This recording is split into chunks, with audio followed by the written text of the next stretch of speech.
Good evening, Crime Talk aficionados. This is Scott Reisch, and this is Crime Talk.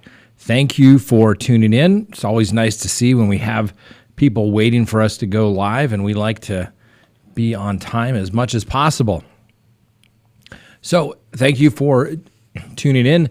This is our Tuesday night live that we do both here on Facebook as well as YouTube. Obviously, you can leave us a message in the chat. Never tell anyone they have to do a super chat, but I can tell you that it does make it a lot easier when the questions start going by as quickly as possible. So a couple of things I want to talk about tonight. First, I want to talk about, obviously, the Lori Vallow, Chad Daybell case. Second, we want to talk about the Jacob Blake case, which is the shooting of the 29-year-old black man in Kenosha, Wisconsin, that was shot in the back 7 times and somewhat questionable, although we don't have all the facts yet. That's for sure. And then ultimately, we want to talk about the Scott Peterson case as the evening goes by. For those of you who don't know, yesterday the California Supreme Court granted Scott Peterson's request not for a new trial, but for a new resentencing. Basically, what the court did in that particular case was to throw out the death penalty aspect of it, not saying that they have to give him a new trial. The Supreme Court's not saying that.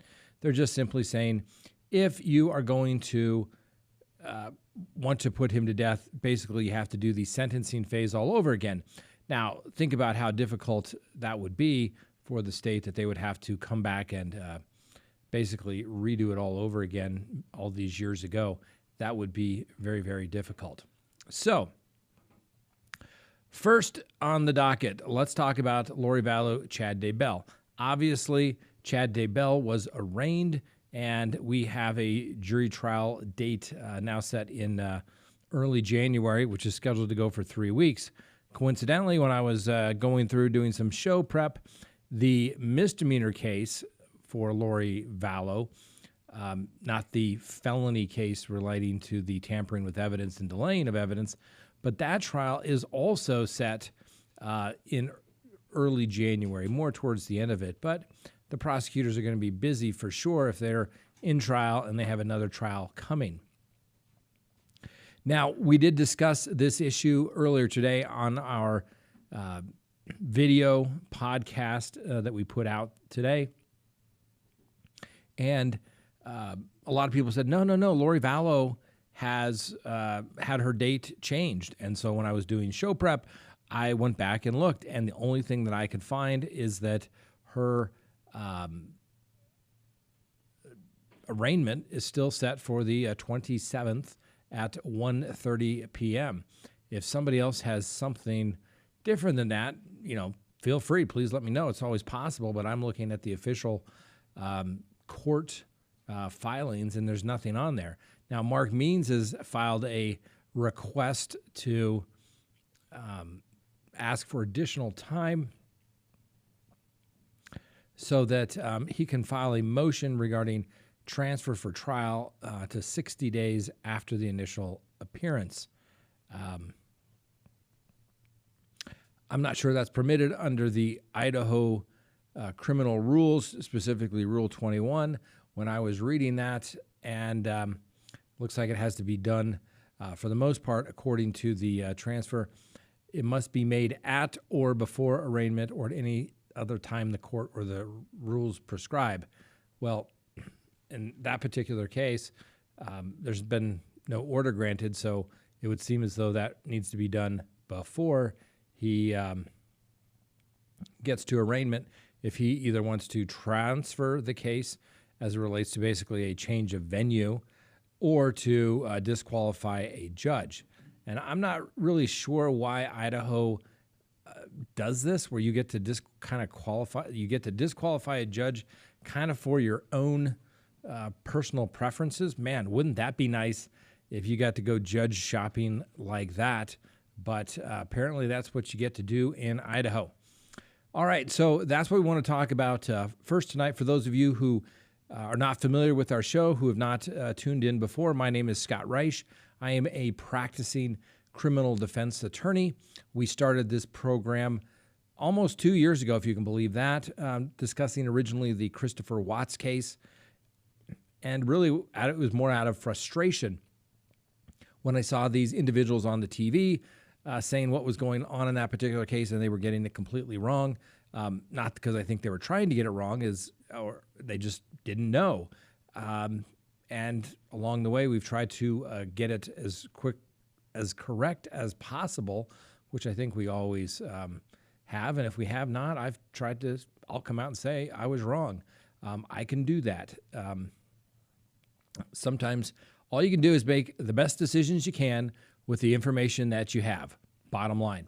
So we thank everyone for tuning in. If you haven't done so already, we would ask that you hit that subscribe button, hit that little bell as well so that you can receive notifications of when we put up new content, which is just about 5 days a week, Monday through Friday. And hopefully we can get back to doing Saturday and Sundays as well. It just takes time. And so, we're always free to talk about whatever you would like to talk about. Obviously, yes, it's Crime Talk with Scott Reisch, but ultimately, we want to talk about what you all are interested in. I can tell you we get lots of traffic as it relates to Lori Vallow and Chad Daybell. I mean, this is a case that's gone on, but what really seems to get everybody upset is like, why don't they just charge these two with murder? Why don't they just do it? And maybe it's just the criminal defense attorney in me, not the criminal defendant, the criminal defense attorney in me that basically is saying, hey, if they don't have it, they don't have it. I just don't see how they're going to have it unless they find something in that cell phone. But even then, you got to get around the rules of evidence. Becky, thank you very much for your super chat. We appreciate you. Thank you, though, very much for watching. So that seems to be always the biggest issue is why don't they charge these people? For God's sakes, there were 2 dead bodies found on their property. Why aren't they being charged yet? Well, how do you, what evidence do they have that they knew the children were there? Obviously, there's a difference between belief and knowledge, actually knowing something. Knowing something's true, being able to prove it to everybody. Lots of times our spidey senses go off and they tingle, and our gut instinct is there letting us think, oh boy, this is just not feeling right. And sometimes it's right. But once again, how do you prove it other than my gut instinct told me that I was right? Gut instinct is great. I think for being a criminal defense attorney, it's probably great for playing poker. But if you're a prosecutor, you need to be able to prove it. So at the end of the day, I just don't think that the prosecution's going to have enough evidence to come forward, and we will see. Elizabeth, who won the propeller? No one has won the propeller yet. Man, how did we decide that, Frank? We got to figure out something, but thank you. We got to do something really cool. Any suggestions what we could do? Maybe somebody could submit, something on the best case, most interesting case that we'll talk about if somebody wants to do that. Maybe that's what we'll do. Well, Debbie, dead bodies mean nothing. Well, dead bodies are certainly significant. However, what does that mean? Let's say you own 50 acres of property. Let's say you own 5 acres of property. It's your property, but do you go around and inspect it every day for various things on that property? Probably not.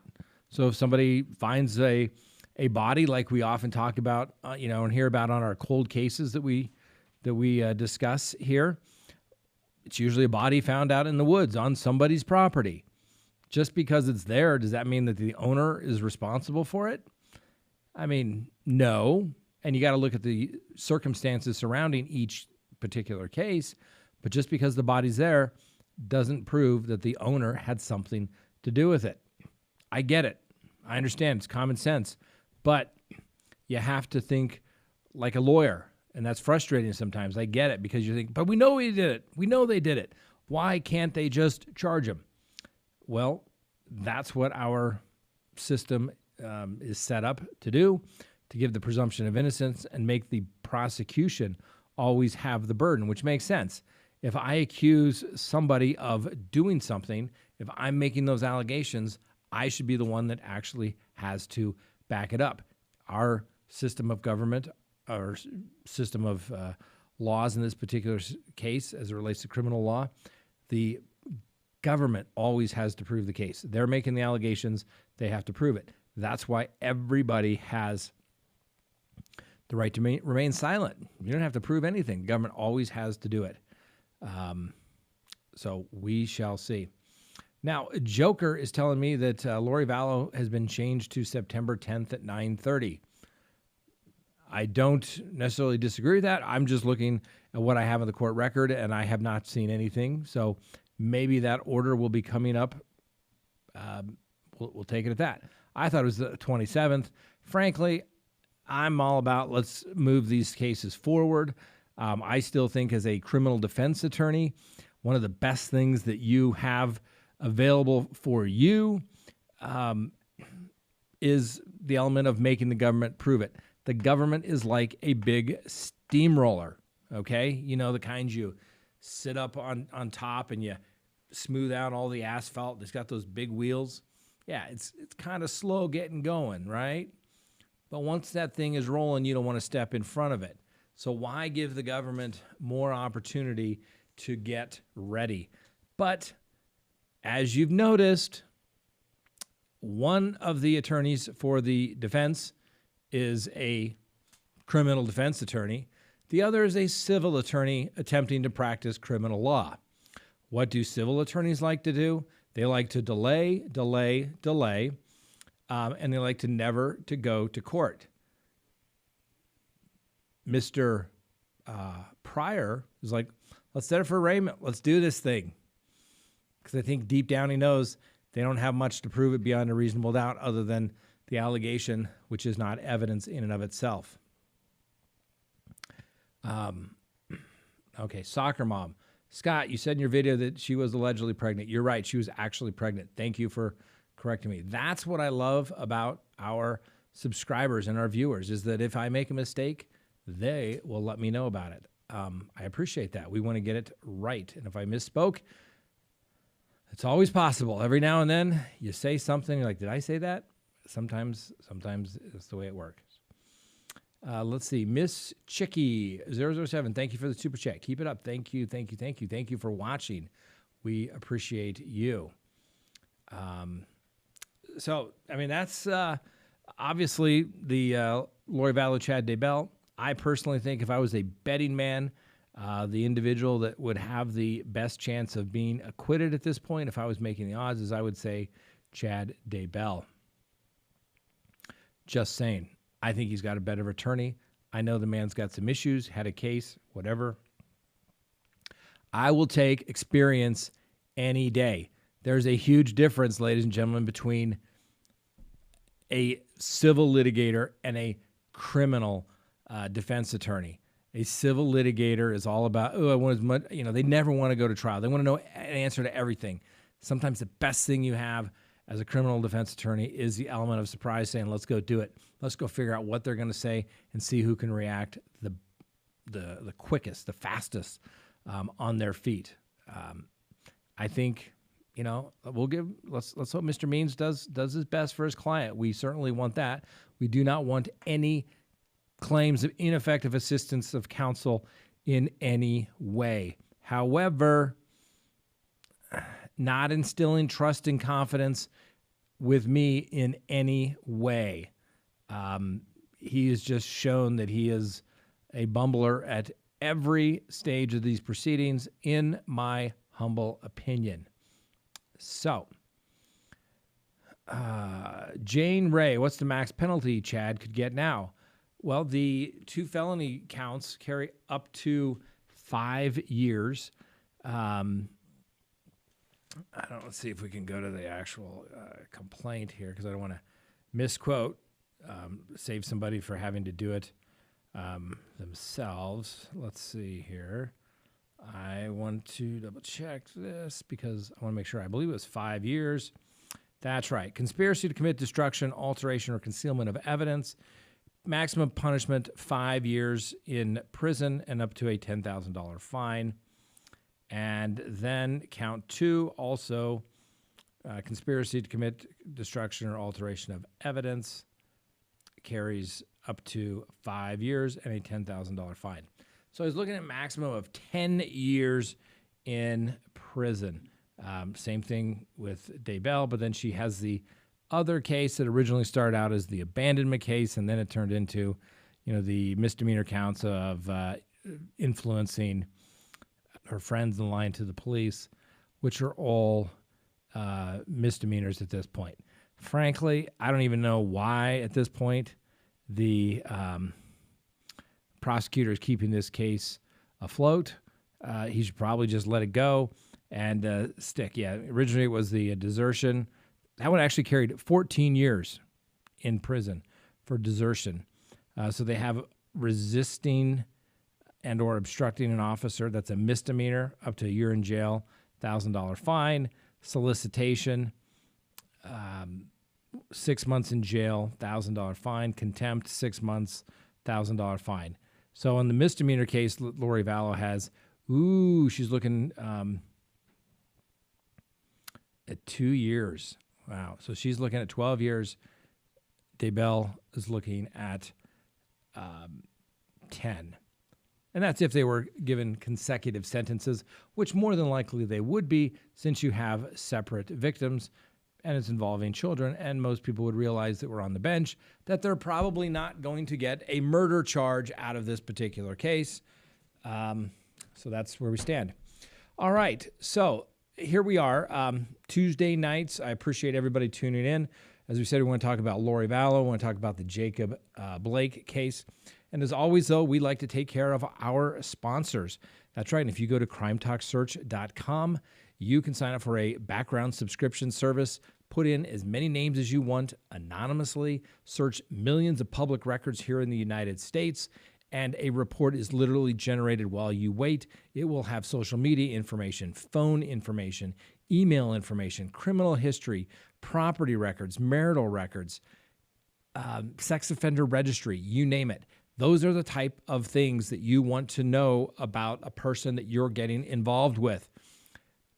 Ladies and gentlemen, in today's world, what do people do? They swipe left or right, whatever it is on whatever app they're doing to meet people. They go and meet them. They think they're falling in love. They think it's great. Then they find out the guy's married.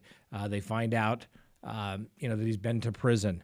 Find out before you go waste the time on dinner. Just be safe. We're talking about your safety. Be safe. Go to CrimeTalkSearch.com. Sign up for your background subscription service. You will be absolutely happy that you did. All right. So obviously, the big case lately is coming out once again of Minnesota, Kenosha, Minnesota. That's right. Jacob Blake. He is in the terms of medical profession, he's been shot, and as somebody pointed out, he's been shot 7 times and he's in good condition. Well, I think I read somewhere that he was in fair condition, which I think means you're going to make it, which is good. We wish everyone full recovery. And we've played both of the videos out there as it relates to Jacob Blake. Now, the first video shows Mr. Blake next to a car that's parked on a residential street. Apparently, there was some sort of commotion, altercation involving some women, whether Mr. Blake was apparently, allegedly trying to resolve a dispute among a couple of women. Apparently, at some point, the police get called, and it's unclear from the first video that we were able to put up. So if you go back to Monday's video, you can see that video in its entirety. And then today there was a video that showed kind of a view from the other side. Clearly, Mr. Blake was already on the ground, and it looked like he was trying to get up and get away from the police officers, and he was walking around that car, which appears to be some sort of SUV, maybe like a Dodge Durango or something, and he gets up from the police. The police are following him. One of the officers is obviously much closer behind Mr. Blake than the other. The other officer's kind of swinging out farther to the outside. Mr. Blake then opens the car door, and like I said, he's moving with a sense of purpose. I've seen one photograph that was a still, and it was trying to, I believe, depict or show that maybe Mr. Blake maybe had something in his pocket or in his waistband. There's been no evidence presented of that, and frankly, from the picture that I've seen, it looks more like he's holding a pair of sunglasses than he is a knife. But I'm always willing to change my opinion on that if new evidence or better evidence comes about. But needless to say, Mr. Blake goes around the car, opens the car door, reaches in. He's leaning in with his body. He's not, it doesn't look like he's getting in to sit down. He's not like putting his leg in first to get in. Clearly, it looked like he was maybe reaching for something, maybe getting a key, maybe grabbing a wallet. Who knows at this point? And we don't know what the officer saw. I can't tell either from the photos or videos that I've seen whether the officers are wearing body cams. Maybe somebody can let me know what they know about that. But obviously, the body cams will be very telling as to the officer's position. Now, think about this particular case, ladies and gentlemen. For you to use deadly force, you have to be in fear of death or serious bodily injury yourself to do that. Otherwise, you're going to jail, right? Somebody says they want to fight you and you pull out a gun and shoot them in the chest. That's a little excessive. Done that case. Self-defense didn't work so good on that particular one, all right? Somebody says they want to fight you, and they're turning around, walking away to go take off their jacket to put it down or hand it to their friend before they're going to come fight you. And as that person's walking away, he's shot in the back. Once again, not self-defense. Been there, done that, tried that case. Didn't quite work out so well, all right? But police officers, they kind of have this, if they're in fear, it's kind of, they're trained to shoot. This is the way the training is done. If they feel in fear of their life, they got to shoot. Now, what I always want to know is, I was in the military, and I was a little enlisted guy, and ultimately later I was as an officer. But if you put, a young Lance Corporal, 19-year-old kid on guard duty, whether it's here in the United States or out in the middle of nowhere, somewhere else, and you say, hey, these are the rules of engagement. You do not fire until fired upon. That 18, 19-year-old young Marine, soldier, sailor, he knows he's not firing until fired upon, or he's going to be court-martialed. Seems like a reasonable rule. Now, I get it. You want to be able to protect yourself. Why wait to get shot at? Well, those are the rules of engagement so we don't start international incidents. Why can't we have a simple rule like that? You can't use deadly force until somebody else uses deadly force on you. Don't you think that would be an easy enough rule to follow? I get it. Police officers do a dangerous job. They do literally, the classic thing, when the buildings are on fire and the bad guys are doing bad things, everyone else is running away. Those cops, the first responders, are heading in direction of the fight, just like our young people do in the military. But those military people have consequences. They know their ass will be court-martialed if they, shoot first, no matter how scared they are. So I'm not sure it's necessarily, these police officers, deserve a break, but maybe they deserve to, I don't know, be held accountable. I've always said that. You know, the problem with the police is they never get rid of the bad ones. And if these guys are so scared, they know being a cop is a dangerous business. It's part of the job. But you can't go shooting everybody and everything just when things get a little tense. I've known police officers who've been on the job for, 30 years. And they'll tell you, never took my gun out of my holster ever, right? Because they were able to talk to the situation. They wanted to build that respect with the members in their community, to talk with them. That's just the way it is. And why can't, our police officers do that first? Yes, I think we need a police force. All right. Absolutely. Who are you going to call? A social worker? I've met a lot of social workers. They usually work for the Department of Human Services. You don't want social workers there. I know there's going to be good social workers, and somebody will be offended by that. I know. They're great social workers. When I've had people that have been, sick, and social workers have been great.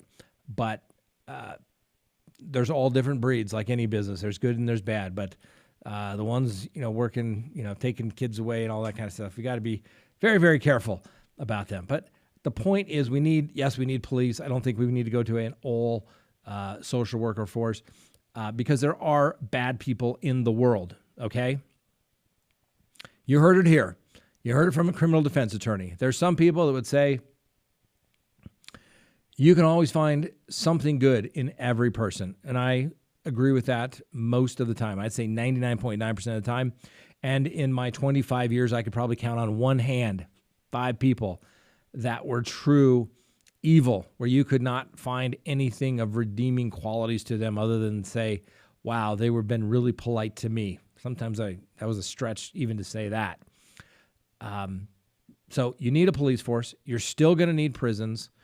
This whole notion that everybody, nobody deserves to go to prison. Yes, there are dangerous, violent people out there.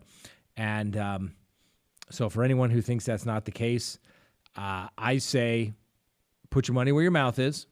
And any of those violent criminals, any of those violent people, or people have no place to go. Maybe they have drug issues, mental health issues on the street. Put your money where your mouth is. Invite them into your home. Let them stay as long as you want. Drink your food. Eat your food. Drink whatever they have in the refrigerator, and take care of it that way. But I would like to live someplace where there is a little bit of law and order. Victoria Ewell. Yes, Jane Ray, you're right. Mr. Blake was shot 7 times. I think his dad said he had 8 holes, so something must have gone in and out. And he was paralyzed from the waist down, and he's in fair condition.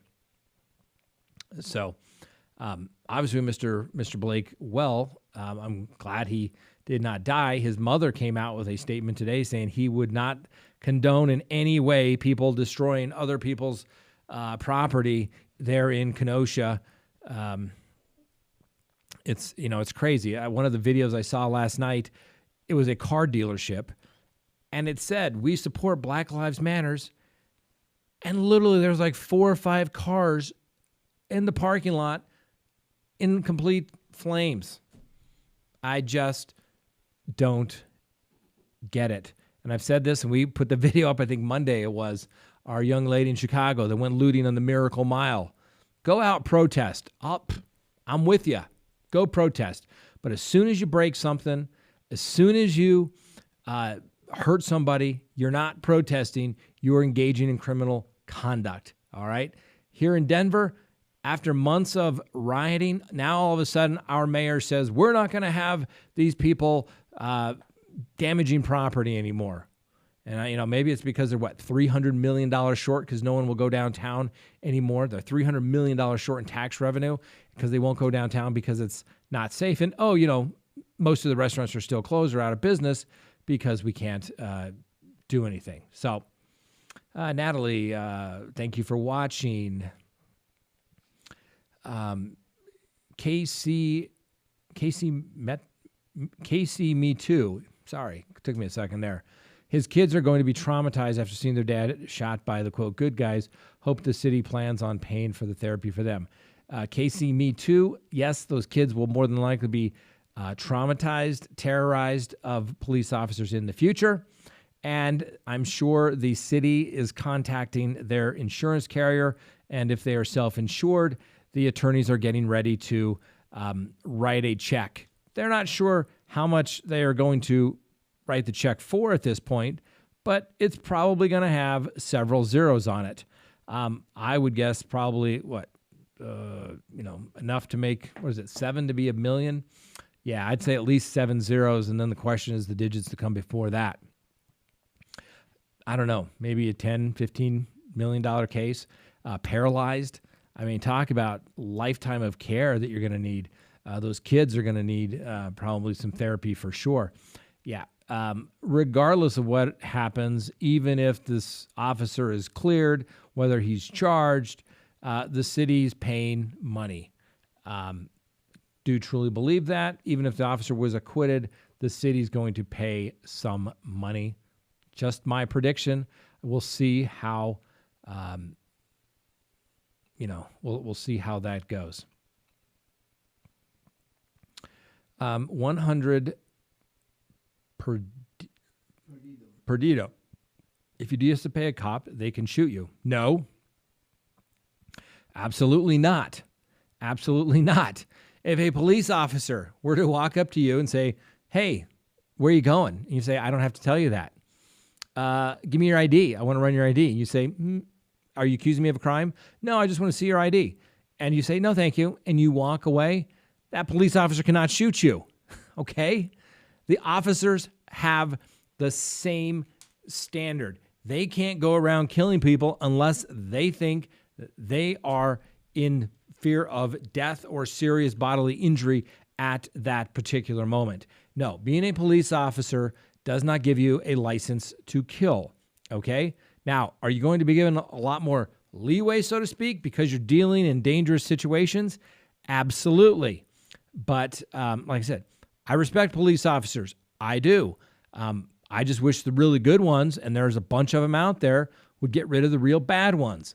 And it's like some of these guys, some of these cops, I mean, let's face it, I don't think they've ever been in a street fight. They not ever have a fight in, junior high or high school even. For God's sake, the first thing they have to do is pull a gun out in every situation. I just don't get that. And don't get me wrong. I've told this before. I like guns. I like them. I've got a lot of them. They're the great equalizer. Where else can, you with a single firearm hold off a dozen people or more? I can't think of many things that would do that other than a firearm. We'll have to wait and see. Victoria, do you feel like a stripper throwing money at you to perform? Well, what should I say? Make it rain. Make it rain, Victoria. Just kidding. Let's see here. Okay. Vicky was letting us know she read somewhere that there were no body cams. And I think that I didn't see any when I saw the video. I haven't seen any statements saying, wait till you see the body cam coming out. It'll explain everything. Haven't seen that. And here's the thing. I don't get it. Okay.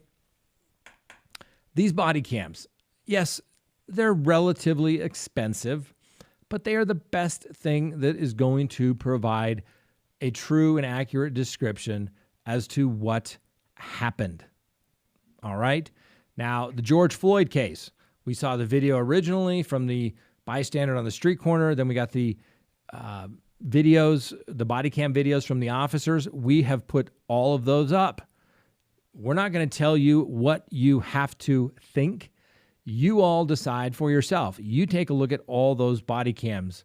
Now, in this particular case, it would be great to have a body cam. Why police departments don't think that they can afford these body cams? You know what? I bet those body cams would have been a hell of a lot less expensive than the check they're going to write in Kenosha as well, if they're in Minnesota. They protect everybody. They really do. I've seen officers disciplined because they failed to record items. Officers, they all went off at the same time right before all the police shootings. I think that was in Kentucky. No, fire them. Clearly, they're playing games. They are the best evidence these days forever. And the ironic thing was, it was always the defense saying, if there was only a body cam, we would know what really happened. And a lot of times, I'll be honest with you, the body cams don't always help the defense at all. I'm telling you, as a criminal defense attorney, sometimes those things don't help. Sometimes they do. And even when they help the defense, the government's, wow, he was justified in doing whatever he wanted, because they never want to concede that they're wrong. Eventually they will, but when they have to go prove it to 12 people and they're going to say, I guess I'm going to look silly. But the body cams are probably one of the best inventions, and the technology is only getting better. It's getting smaller. It's getting easier to download. The only thing I can tell you for me is, as a criminal defense standpoint, it's going to cost clients more money. When you have a significant case and body cam footage are there, and you have to watch a long scene or incident that takes place, and you get to 20 different officers' body cams, but there may be that one thing in there that you're looking for, it takes a lot more time to go through, for not only for the prosecution but the defense. But let's see here. Small city has nothing to do with body cams. You know what? We have lots of small cities here in the state of Colorado. Guess what? Some of the smallest cities and towns around have body cams. Some of the biggest have them. They're doing, cities that aren't doing it, they're saying, it's too expensive. Like I said, it's justice is expensive. As my old boss used to tell me in the military, justice is expensive. And if everyone's doing their job, the government's doing their job, seeking justice, they'll find money for it. Bottom line.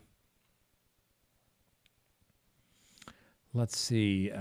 Richard, had he waited to take it up with the judge, could be walking around right now.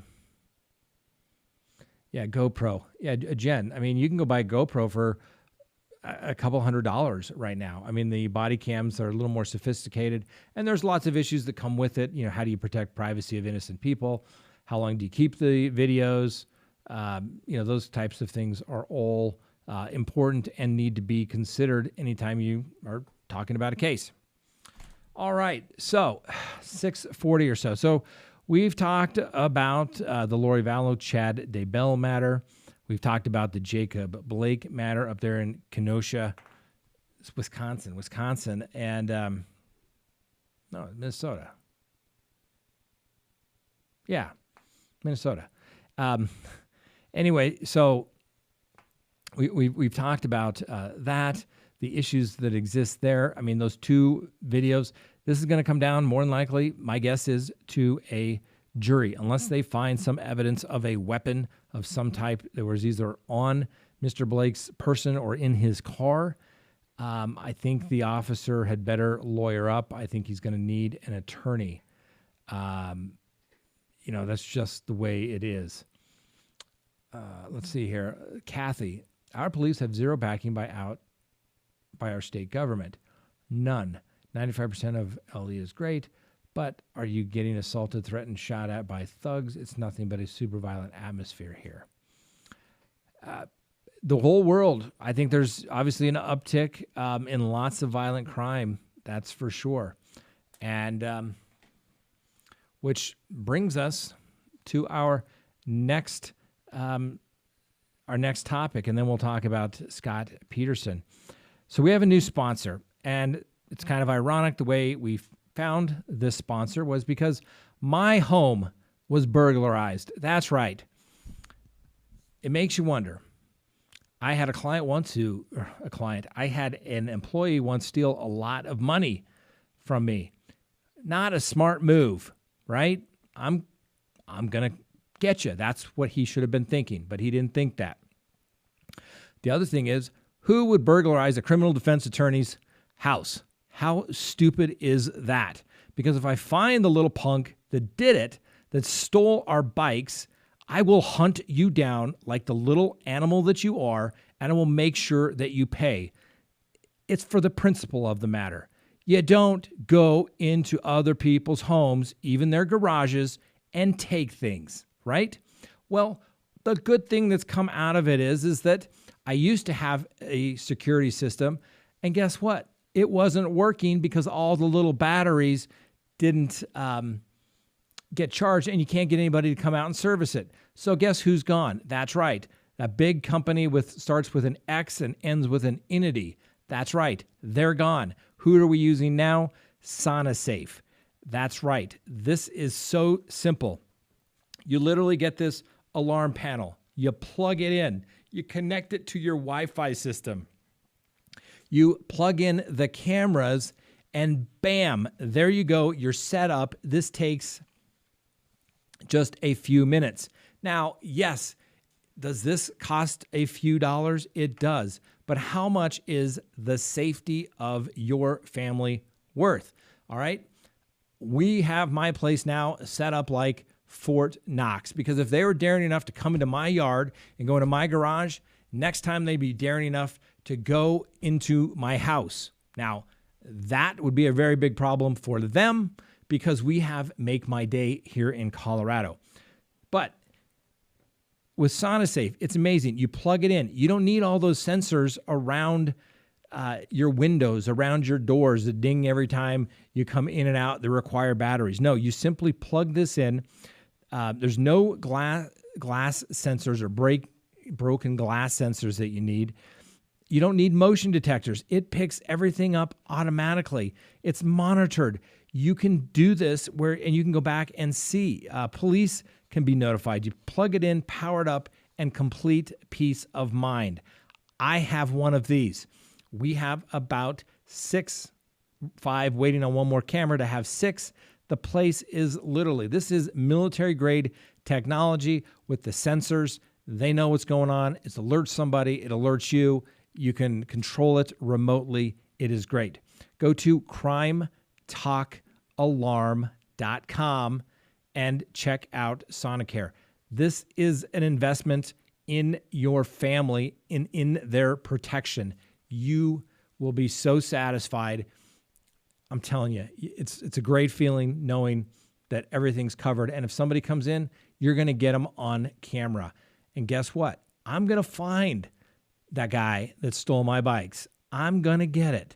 And then I'm going to turn him over to the police, and I'm going to make sure he's been prosecuted to the fullest extent of the law. And I will make sure that I show up at every one of his court appearances. And I will be the victim and say, yeah, it's only a bike, but he came into my house and it was a burglary. And that is the absolute greatest violation. And yes, even for a bike, he needs to go to jail. Bottom line. That's Scott Reisch, the citizen, speaking right there. That's right. As a member of the community, I get pissed about a lot of things. All right. Let's talk about Scott Peterson. All right. And for those of you who have joined us recently, my name is Scott Reisch. This is Crime Talk. We are here every Tuesday night at 6 p.m. Mountain Time, and then we go on to our Patreon members right after this, give or take 5-10 minutes. And in that situation, we also have the ability that you can call in and you can have a conversation with us, and let's talk about these topics, not only what we're talking about here today, but really for our Patreons, whatever you have on your mind. This is it's your time. You're paying for extra time for me to be there. I want to talk about what you want to talk about. So if you haven't done so, you can hit the link below, join our Patreon, and you'll be sent a link tonight, and you can participate in our Patreon group as well.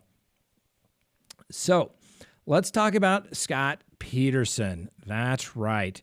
Good old Scott Peterson. Who here remembers Scott Peterson? Can we have a show of hands for Scott Peterson? That's right. Show of hands. He was convicted of killing his wife, Lacey, their unborn child, Connor, was going to be his name. And just yesterday, the California Supreme Court, in a unanimous opinion, said that there were errors made by the trial judge during the jury selection process. They stated that Peterson's right to an impartial jury during the trial penalty phase was undermined, and it was during the penalty phase that jurors decided the death sentence for Scott Peterson. Now, Scott Peterson is not going home. Scott Peterson is not going to be asking for a bond reduction saying, hey, judge, change of circumstances. No, he still has a valid conviction for the first-degree murder after deliberation of his wife, Lacey, and second-degree murder for their unborn child, 7 months. That was found to be basically washed up on shore roughly about a month later. And the issue here now is, like I said, he's not going home. He's not going to get a whole new trial. If the state still wants to sentence him to death, which they can in California, although the governor out there, Gavin Newsom, has put a moratorium on the death penalty. And like I said, we're not going to get into the death penalty debate, but I can tell you it is an ultimate bargaining chip, because we like to talk about the facts on both sides and let you all decide basically what you think is correct. Maybe we change our mind. Maybe we reinforce it. Who knows? But whether you believe in the death penalty or not, bottom line is merely having it on the books is a huge deterrent.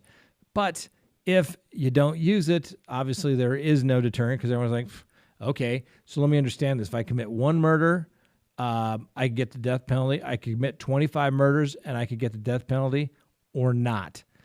So it really depends on how it's used. I know a lot of people adamantly for it. A lot of people are adamantly against it. But in most jurisdictions, it is the law. And in this particular case, as it relates to Scott Peterson, the situation that exists there was that the panel had to be death qualified. Okay? What that means is to be death qualified, even before you're saying, hey, before you hear any evidence in the case, let's just assume the government wins and death penalty is asked for. Do you think that you could do it? You have to basically say yes. That's a death qualified jury. Because if you can't follow the law, you don't qualify for jury duty. One of the few qualifications for jury duty are normally that you're a resident in the jurisdiction in which the jury trial is being held. You're a lawful citizen over 18 years of age. You read, speak, can understand the English language. That you can listen to the evidence, reserve judgment until you hear all the evidence in the case. And then you have to be able to follow the court's instructions. Even if you disagree with them, could you follow the law? That always came up in drug cases. People are like, well, if he's just doing marijuana, I don't get it. And you're like, hey, it's not a referendum on whether drugs or marijuana was good or bad. It was just simply, can you follow the law? And like, well, yeah, I guess I can. Same thing with a death penalty jury. If the juror said, you know what, I don't really like the death penalty, but, maybe I could be swayed, that person would be qualified. If a potential juror said, I do not believe in the death penalty on any sort of moral or ethical grounds, I don't believe in the government taking the life of a citizen as barbaric, guess what? That person will not be on a jury. And that's what happened in the Scott Peterson case. Several jurors, two in this particular case, basically stated that they could, in fact, be, they weren't a big fan of the death penalty, but they thought that maybe they could in fact do it. And the judge let them go. And even though they were potentially qualified as jurors, the defense said, hey, they're qualified, you can't get rid of them. Judge said, no, we're going to get rid of them. Too wishy-washy, too squishy. And so now here we are, 2020, after this case was tried in 2003, I think it was. Let me double. Was it 4? I think it's 4 into 5. Yeah. Jury convicted him 2004. Here we are 16 years later, and it's still going back up. and he's had his direct appeals, and now they're working on post-conviction relief matters. But as stated, it doesn't mean he's going home. All it simply means is, does he get moved off of death row because the state doesn't want to go forward with it? Or does the state say, fine, we'll do it? But think about what you would have to do. You would have to bring in those witnesses from 16 years ago and try to present evidence,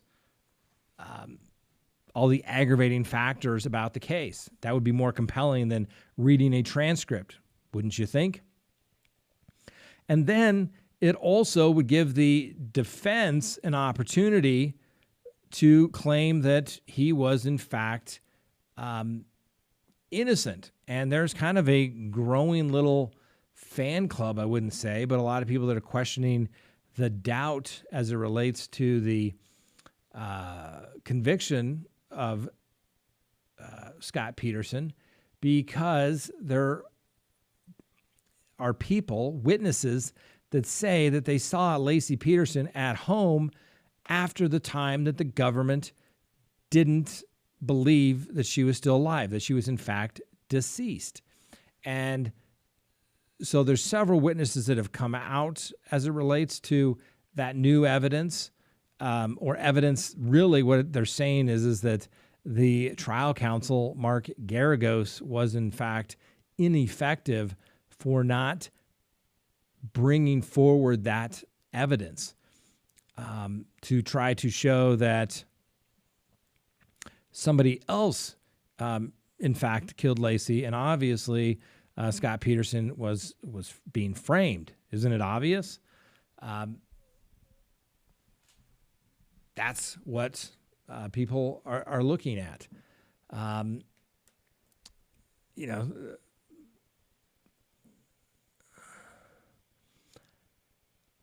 Obviously, the police found no blood or any physical evidence at the Peterson home, at Scott's warehouse, or in the boat that he allegedly used to dump the body in the San Francisco Bay. Peterson actually told the police he had spent the day fishing near the Berkeley Marina, and that's exactly where Laci's body and her fetus were found, although separately 3 months later. An impossible coincidence is what the prosecutors claim, but Peterson's alibi was common knowledge. If anyone else killed Laci, they would have just known where to dispose of her remains, obviously in an effort to frame Scott Peterson.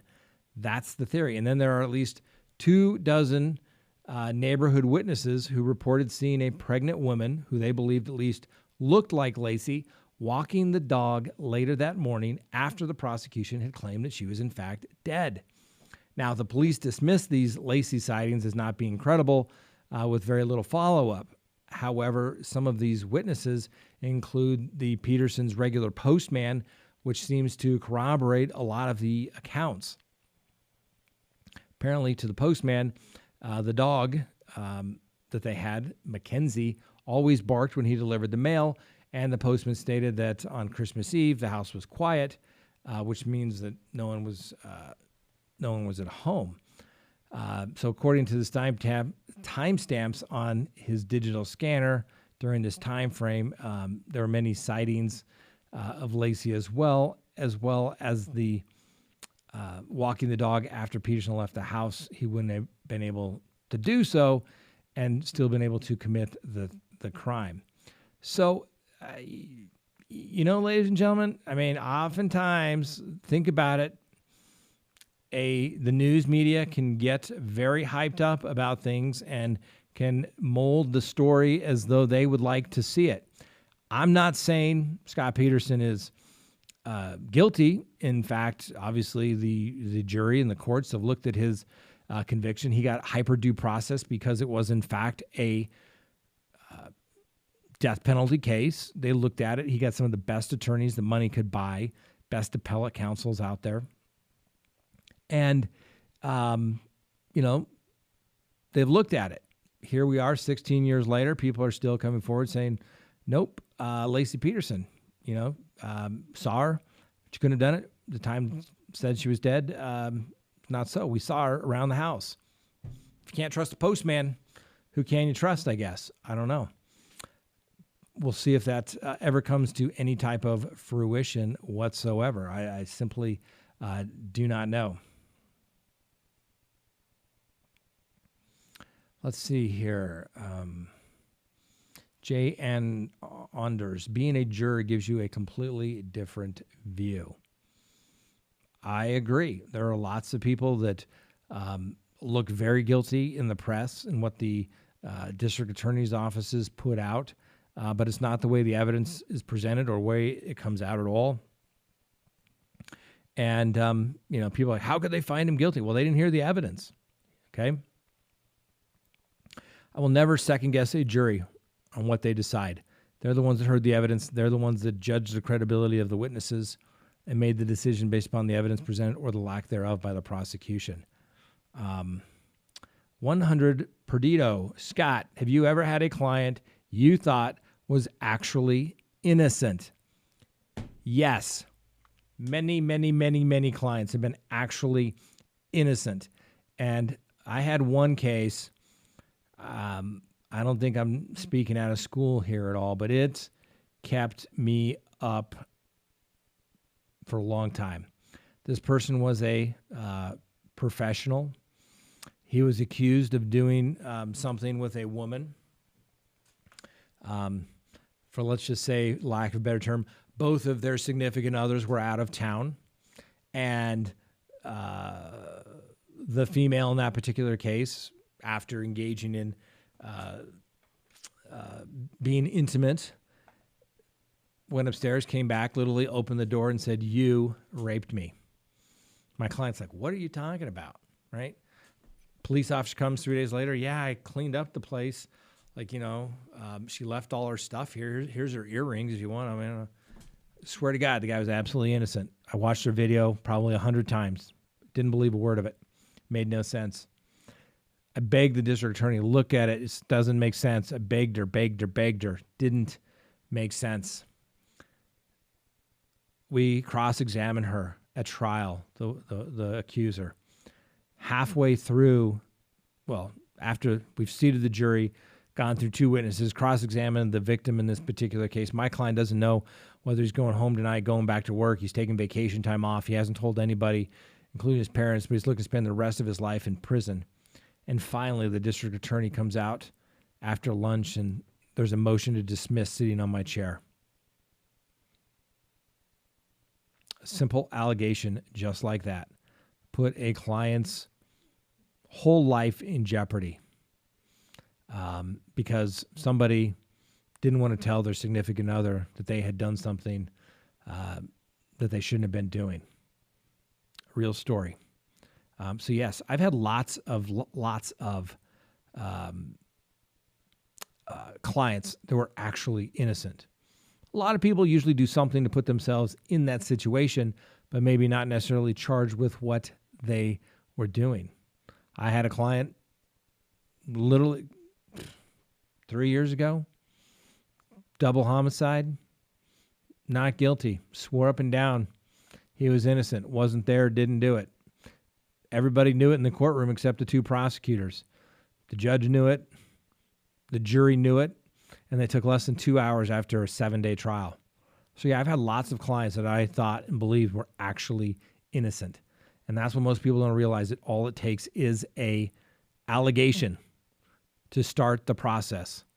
And if there's just enough to get started, it can go a long way. And sometimes people take deals to just get it over with, to punish themselves sometimes. Sometimes they actually did it. But, you just never know.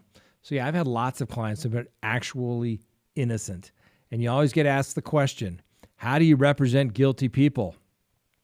Well, they all keep you up at night. But the innocent ones, those are the ones that really keep you up at night. Those are the ones that scare you to death.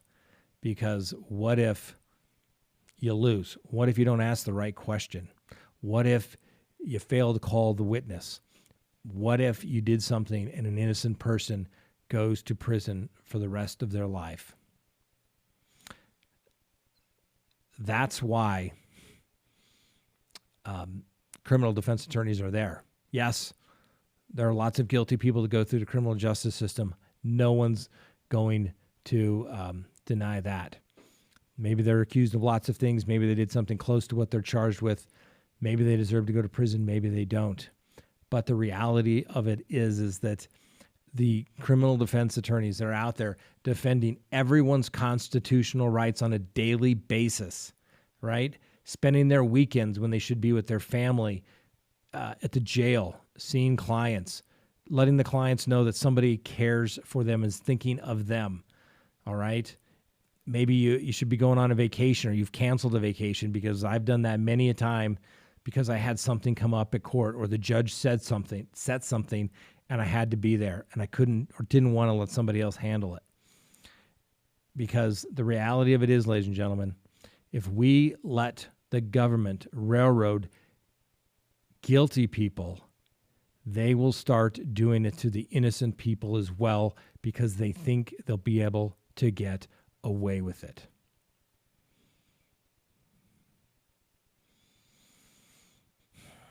So, yes, I've had lots of innocent clients for sure. Let's see here. We're just about up. We're going to be going to our Patreon page.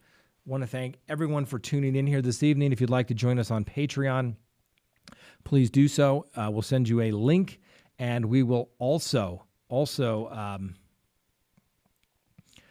give you that phone number so that you can call in and speak with us as well. And so it is, it's a good time. We've had almost 900 people here tonight. It looks like it's a much smaller crowd, and like I said, we'll have a conversation, and love to hear people talk. And it's always good to hear what everybody out there is thinking, because our subscribers, our viewers, they're like jurors. They're smart. They get it. They can't be BS'd. Okay. Bottom line is, you can't do it. You can't sell BS to 12 people. You're certainly not going to be able to sell it to 900 or 100,000 people and get away with it. Not going to happen. So that's all we have tonight. Thank you for everyone for comments. Thank you if you gave us a super chat, and we will see you a little bit here on Patreon. Don't forget to go back and watch those videos that we talked about regarding Jacob Blake Monday and Tuesday. And please do so. And go back and look at all the other videos too. We have lots of videos. I didn't realize we've been putting up videos. We started off once a week, then it was a couple times a week, and here we are literally every day. Let's see. Have you ever defended someone that you're going out was guilty and then resign? Have you ever defended someone that you was going out guilty and then resign?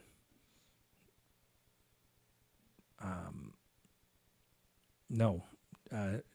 Terry Dalton. I'm not sure I understand the question. Have you ever defended someone that you then says going out was guilty and then resign? I'm not sure I understand that, but no, we try to stay on our cases. We don't resign. This is the best job in the world. Some days it's the worst job in the world. It's just simply, it's up and down for sure every day. All right. Thanks, everybody. I appreciate you for watching. Please, if you'd like to join us for Patreon, please do that. The link is below down here in the description section. We'll get you that link, and we'll do it for another hour. Have a great night.